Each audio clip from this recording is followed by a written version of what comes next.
Hey everybody, it's Master Gallengeist here, bringing you my review for the latest episode of Supernatural, Our Father Who Art in Heaven. And this episode was kind of a mixed bag for me. I really liked what they did with Adam and Michael. The only downside for that portion was kind of how short it was. I think it should have just pretty much taken up the bulk of the episode. And the rest of my downsides dealt with how strangely bolted on the Eileen stuff and everything that kind of happened in Hell felt. It was just like the writers wanted to get these certain beats in rather than being like, you know what? This should be just mainly dealing with Adam and Michael and what's kind of going on with them at the moment.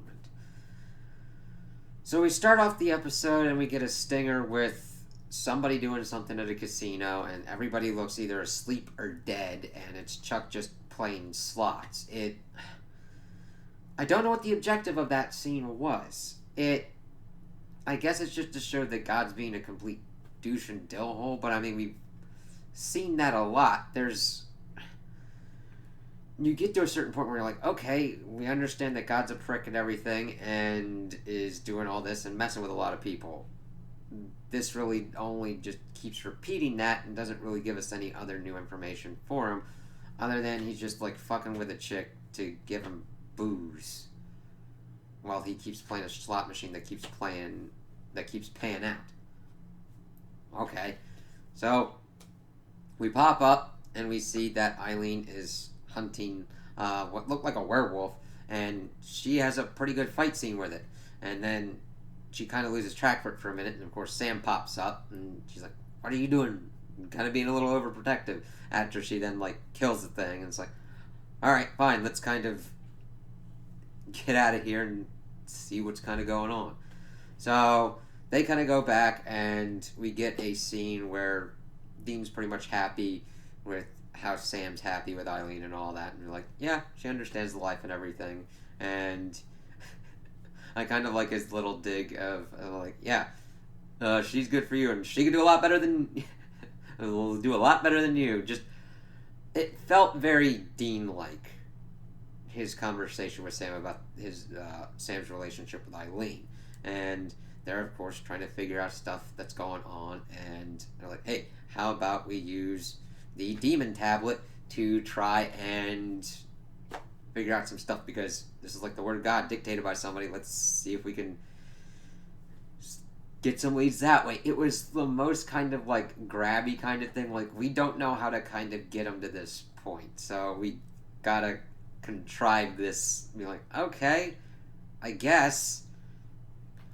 Because I was wondering what they were gonna do to try and like figure out God's positioning and all that kind of stuff, and figure out a way to defeat him. Because they even start kind of talking about it in this episode. It's like, well, at a certain point they're like, well, we can't kill God because that would nuke all of existence and everything, thereby pretty much giving us the definitive answer that they're pretty much trying to do a darkness on her and darkness on him and lock him away. Okay, I'm glad that has been pretty much pounded out. And they decide to get Donatello again to look at the demon tablet and everything. We get a kind of supposed to be funny scene while they're watching him. He's like, you stop watching me. And I don't know why the wing things is still kind of in play, because evidently he needs the wings to eat while he's doing it. But he's able to find like footnotes and kind of annotations that were made by Metatron, and talking about like Chuck's weaknesses, and like his most favorite would probably have a link to that. It's like, oh, okay, we gotta go talk to Michael. So they set up this whole thing where they're going to teleport to Hell. Of course, Cass and Dean have to have their manufactured beef because they're still going at it, but Cass decides to go down there with them, and Eileen just pretty much sits tending the thing that like teleported them down. She gets this call from this throwaway character, pretty much being like, hey, I'm chasing vampires, can you help out? She's like, I'm kind of doing something, but if it's done, alright, this actually becomes important later on because they make it into something. So we see our three amigos down in hell, and we get, oh, okay. Now, granted, this is a little bit more. This is the hell scene that we've seen from the beginning of the season. At least they're trying it a little bit more, but I just wish that hell looked a little bit more interesting or whatnot. But they run into a group of demons and are just pretty much getting their butt kicked. Dean like, is any of us winning? And then who should pop up but Rowena, and she's now the Queen of Hell. It's like, okay, that totally makes sense and actually helps settle something of like, hey, is somebody kind of like going to be doing anything down there?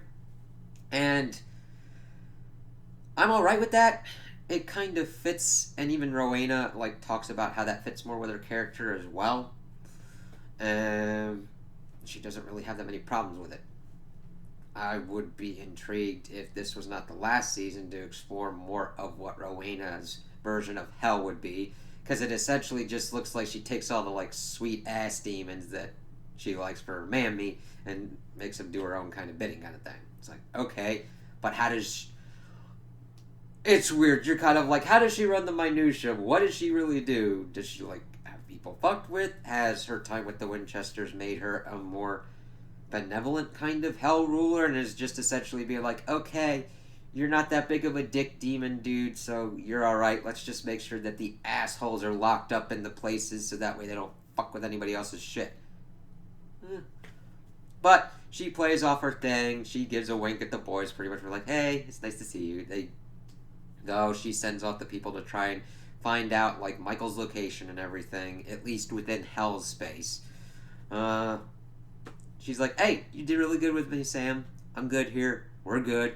Go freshen up my drink kind of stuff. And pretty much she then tells Kat straight out of nowhere. It's like, okay, we're going to get our daytime TV kind of thing where we've got Rowena pretty much being a Springer kind of person. Be like, hey, Cass, Dean, stop your shit. Pretty much saying how she has like regrets from life and everything. Like, the main things that she misses is like flesh on flesh sex, and that Amazon doesn't deliver down to hell yet, and that evidently she's the one that made Napoleon short. She even acknowledges that's a kind of bitchy move, and that Jagger wouldn't amount to shit. It's like, okay. Sam comes back, dude comes back, Michael's not here, and thus we start doing our shifting over to Adam and Michael. And I really liked what they did with Adam and Michael because, one, it was nice to see the actor again, and two, he did a very good job of switching between Adam and Michael. There were distinct differences between these characters. And, like, I'm not just talking about, like, expressionless versus expression, which kind of would sometimes happen with, like, Sam and then Gadriel, and sometimes the weirdness of like Apocalypse universe Michael and Dean. This one felt like a really good shift of like the character, as we see that Adam has decided to go eat a burger and go eat food because he'd been locked in hell for 10 years. And I'm like, yes. It was so kind of Winchester and very kind of reminiscent of kind of a Dean kind of thing, but it still fit with Adam. He's like, all right. And we see that Michael and Adam have come to an agreement that's even more clearly spelled out as we go through the episode, and they've got a nice repertoire. It's not like we've seen before where Lucifer taking over Sam or all Apocalypse universe Michael taking over Dean. He's like, yeah, all right. Michael doesn't really understand Adam's infatuation with the food, but he's like, fine, whatever. I don't understand you people anyway. And that's kind of interesting that they've spent 10 years together and there's still things that Michael doesn't understand. Kind of like, oh, what do we do now? like we're out and everything. It's kind of cool. Maybe I'll get a job and do some stuff. It's like, all right, whatever. And Michael doesn't seem really messed up with anything.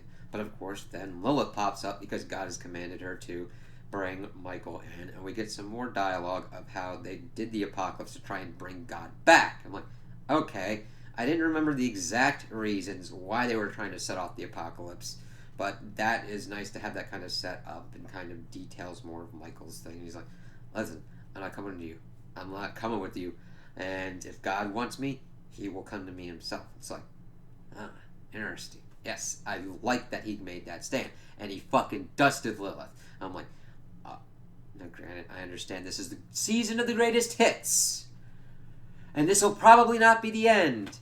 But there were key character moments for Michael in this because, one, he's like, God has to come and get me. Two, he dusted only Lilith. And three, when it came to the point that everybody in the diner that he was at was looking at him, he tells them to all forget. He doesn't kill them all. So we are very set up that this Michael is not the same as the Apocalypse, who would probably indiscriminately kill whoever or whatever. So, okay, interesting. So that kind of set off the powder kind of thing with Donatello, because Donatello had gotten that thing. God had given him a warning to... He took over Donatello and said, hey, leave this alone, otherwise I will kill everybody you love. And that had sent Donatello away. He's like, fine, I don't want to deal with this shit. That was just a weird kind of scene. I'm like, alright, fine. I understand it, but it felt more like Chuck being a pissy-ass little asshole. I mean, it fits, but I'm just like, alright, fine, so I was wondering, I'm like, you got the prophet thing, why didn't you take care of this? Oh, okay, because you need this little thing. He's like, hey, just stop this. Donatello, of course, since he had been sent off, is like, hey, Dean, I kind of know where Michael is and everything. He starts jumping around, gets to Cairo. But that doesn't really matter because even if Donatello didn't know where Michael was, they just switch over to Cass praying to him, being like, hey, we need to talk. God pretty much sucks. So they kind of meet at a place. Michael's like, I love their exchange because he's like, yeah, do you remember me? He's like, yeah, you're the one who called me ass butt and set me on fire. It was just like, yes. The line and the delivery just worked very well. I'm like, alright. And of course Cass is trying to reason with him, but he's not really having it, so they decide to light the oil around him. So they captured him, handcuff him, take him back to the bunker, and pretty much try and deal with what's going on. They're trying to figure out how to get Michael on their side. And what's intriguing here is Michael's like, hey, screw you guys. I don't give a shit. Oh, you tell me all this, but I don't believe it. And he, of course, switches back and forth between being Michael and Adam. Not willy-nilly, but as the scene goes, it's like, wait a minute. He's letting you... Yeah, we came to an agreement in the cell. And Adam's kind of alright. He's not openly hostile to the Winchesters, but he doesn't really forgive them because we get to a point where Adam and Michael are talking, and he's like, no, I don't forgive him. But usually when something is going crazy like this, you kind of have to believe them because they don't really have any kind of reason to be telling you this shit without it being true. And getting to that kind of understanding between them and between the others. It's like, okay, we'll have to see how this goes. And, of course, this is where the paths kind of diverge. Eileen decides to go help her friend. Sam tags along. And then we get... That gets more towards the end. But we'll get to there at the end.